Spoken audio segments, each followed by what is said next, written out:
കൊച്ചിയിൽ 15-കാരനെ മർദ്ദിച്ച കേസിൽ പഞ്ചായത്ത് അംഗവും ഭർത്താവും അറസ്റ്റിലായി. മുളവുകാട് പഞ്ചായത്ത് അംഗം ലെക്സി ഫ്രാൻസിസും ഭർത്താവുമാണ് അറസ്റ്റിലായത്. റിയ ബീബിയുണ്ട്. റിയ, ഈ കേസിനാസ്പദമായ സംഭവം എന്നാണ് ഉണ്ടാകുന്നത്? പരാതിയെക്കുറിച്ചും ഇപ്പോൾ അറസ്റ്റ് രേഖപ്പെടുത്തിയിട്ടുണ്ടോ? പ്രതീക്ഷ ഡിസംബർ 31-ാം തീയതിയാണ് കേസിനാസ്പദമായ സംഭവം നടക്കുന്നത്.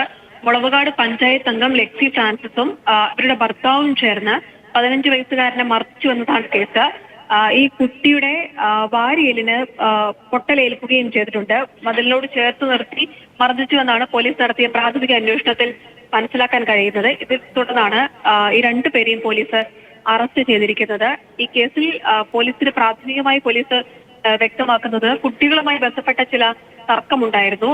അതേ തുടർന്നാണ് ഈ 15-കാരനെ ഈ പഞ്ചായത്ത് അംഗവും ഭർത്താവും ചേർന്ന് മർദ്ദിച്ചതെന്നാണ് പ്രാഥമികമായി മനസ്സിലാക്കുന്നത്. എന്തായാലും ഈ കേസിൽ രണ്ടുപേരുടെയും അറസ്റ്റ് രേഖപ്പെടുത്തിയിട്ടുണ്ട്. കുഞ്ഞിന്റെ ആരോഗ്യസ്ഥിതി സംബന്ധിച്ച് നമുക്കറിയാൻ കഴിയുന്നത് വാരിയെല്ലിന് പൊട്ടലുണ്ടെന്നും ഇതുമായി ബന്ധപ്പെട്ട ചികിത്സയിലാണ് കുട്ടി എന്നുള്ളതുമാണ്. രണ്ടുപേരുടെയും കോടതിയിൽ ഉച്ചയോടുകൂടി ഹാജരാക്കും. എന്തായാലും ജാമ്യമില്ലാ വകുപ്പുകൾ അടക്കം ചുമത്തിയാണ് രണ്ടുപേർക്കെതിരെ പോലീസ് കേസെടുത്തിരിക്കുന്നത്.